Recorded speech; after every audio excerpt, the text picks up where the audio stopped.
So, Pastor, what do you think that girls need to know the most about guys they may not realize? Submit to us. Do what we say. We're always right. Amen.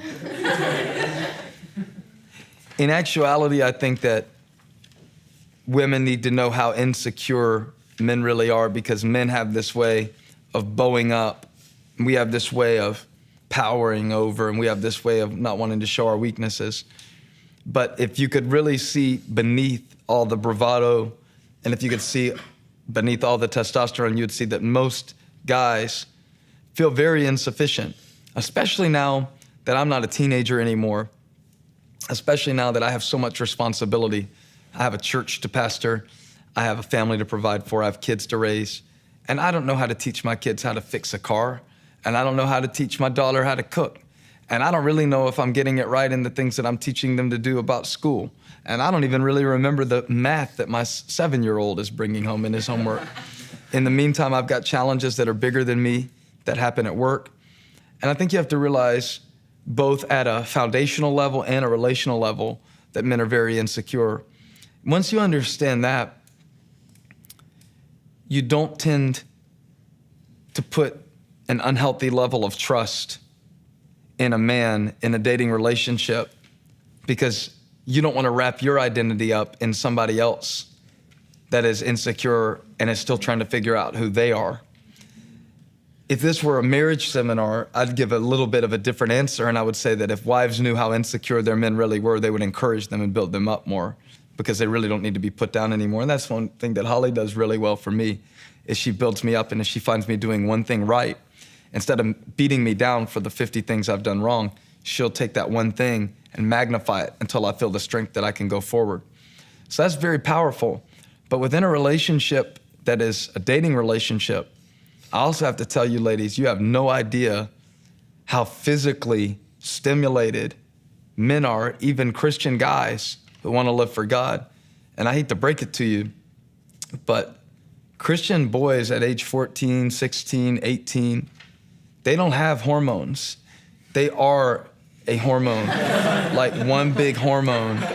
And you cannot imagine how differently their minds function than yours function. We're different but the same, but the places that we're different are very, very different. And so while a woman might see a man that is attractive and register, ooh, he's hot, and then go on about her business, a guy might see a woman that's attractive, and that's all he can think about. His brain can explode with that one thought. And if you understood that, I think that it would affect the way that you interact with men, both in your ability to protect yourself. And I'm not saying that all guys are perverts and you have to stay away from them and wear a full body armor suit everywhere you go and dress in potato sacks or anything like that. I am saying that you'd want to be really careful in that way to understand how great the temptation is for guys. Well, I'm not like that. If he says that, then he is a pervert. He's hiding something. Because what we will mostly admit as guys is it's a struggle. We're visually stimulated, we're physically stimulated, and that's very different than women who can often be more emotionally stimulated. You know, I've said this line for probably the past 10 or 15 years. When a guy sees a girl dressed immodestly, it can turn him on. If a woman sees a man in a Speedo, it can upset her stomach for days, because we're very different and what we see registers in very different places. So I think the more that women can understand that, then you can understand, why is it important that I don't do this? And why is it important that I dress in a way? And why is it important that I set these boundaries? And why is it important that my dad says this and my mom says this? They're really trying to protect you because maybe they know some things you don't know. And they're not trying to take something away from you, but they're trying to enlighten you. Within this, we're saying that we both kind of are coming at the same thing, men and women. We both want to belong. We both want to have somebody. We both want to have something that's stable. But a lot of times the triggers that get us there are very different. And when we understand those, I think we can relate to each other a whole lot better, and we can be a lot more protected about making sure that our hearts are going to be not only protected, but guarded in the right ways. I've realized that there's so much more going on. I had always in his mind than I ever realized, because I had always thought of guys as like, well, I would hear a statement like, guys are just one big hormone. And so in my mind, I think like all a guy thinks about is sex. And while guys do think about sex a lot, they take everything so seriously and they observe everything and they internalize things.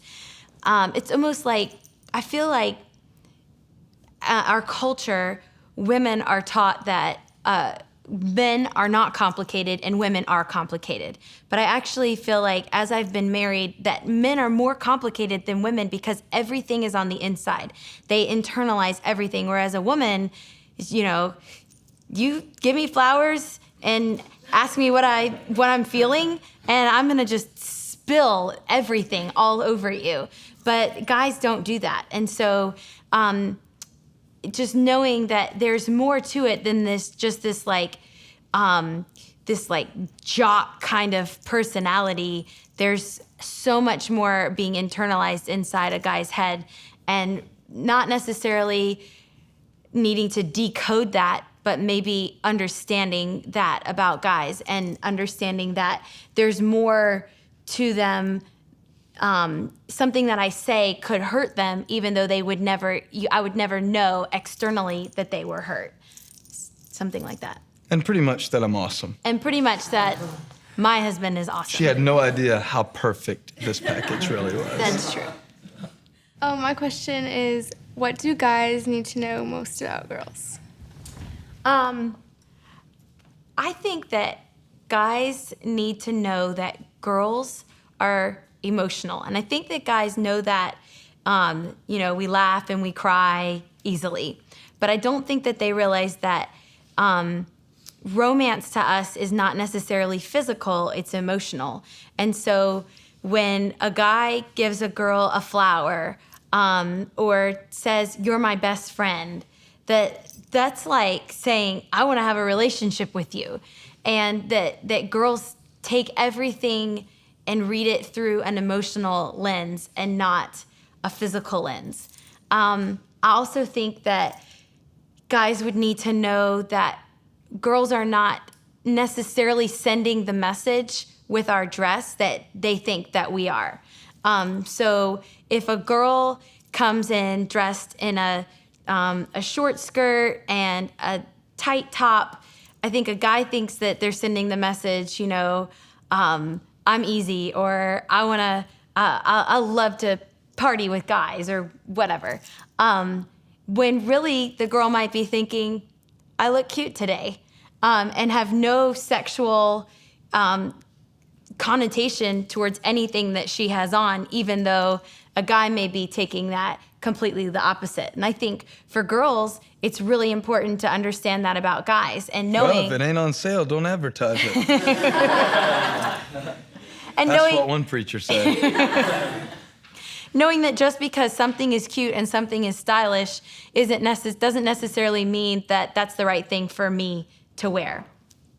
It's a little interesting to ask the question, what do men need to know about women and what do women need to know about men in the dating cycle? Because I would feel like part of this would be a defensive strategy in dating. You need to know that men are evil and terrible and stay away from them. That's all you need to know about them right now. I don't want to teach you how to win a man or woo a man. I just want to teach you how to stay away from him, get him to keep his hands off of you. So it's a little bit more defensive. Once you get into marriage, you start talking about concepts like love and respect, which was a book that was put out several years ago by Emerson Eggerichs, and the book defines the primary need of a woman as love and the primary need of a man as respect. And there's a lot of truth to that. However, to think that we're one-dimensional and that all we need is, love and women don't need to be respected would be to miss the point and make a caricature of it. I think that what I am learning the most about my relationship with my wife is how much I have the power to, either for good or for bad, shape the way she sees herself. And I think that men need to take that seriously because, we'll give an account to God for how we affected the people that he put in our lives, and nobody more than the women that God has put in our lives. So if you're a guy and you're just kind of casually experimenting sexually, or you're playing with people's hearts because it's fun, you're going to stand before God one day, and I'm not saying he's going to send you to hell if you broke up with a girl, but I am saying that we should maybe take it a little bit more seriously because, hey, I don't want to be responsible for screwing somebody up that was made in God's image just because I was reckless. Right. I don't want somebody to have to spend the first 5 years of their marriage recovering Yeah. because of something that I put in their heart. Yeah. And I think any man who truly loves Christ and truly wants to be what God has called him to be would have a sense of responsibility to say, man, men are meant to be leaders, but that doesn't mean that we get to do whatever we want. That means that we have a great responsibility to do it God's way. Yeah. That means that we're going to give an account to God for how we manage the life that he gave us and the lives that he brought us into contact with. So take it very seriously. But what guys think girls want in a guy is really not what girls want in a guy. So early on in our marriage, we had this ongoing conversation about muscles and how, like, well, what girls want is a guy with big muscles, right? And I was like, no, not really. But no, I mean, but every girl wants to marry a guy who's like big and strong. And I'm like, well, I mean, if he's big and strong and handsome, but mean and rude and obsessed with himself, then no, I don't care what he looks like. And I think that guys have this misconception that if they have this certain look, that's what girls want. And girls, I mean, I'm not going to say that looks are not important to a girl. Looks are important to all of us, but that's not the number one thing that's important to a girl. The number one thing that's important to a girl is how that guy makes her feel. And if that guy makes her feel beautiful and feel like she's special and that she's funny, then it doesn't matter if he has big muscles or the biggest muscles or not. A girl just wants a guy who really treats her right. I think we're all finding this hard to believe because then why did you marry basically the most muscular man alive if that wasn't important to you? I just, I think that's what we're all wondering, and we'll have to leave that for another session. You decide.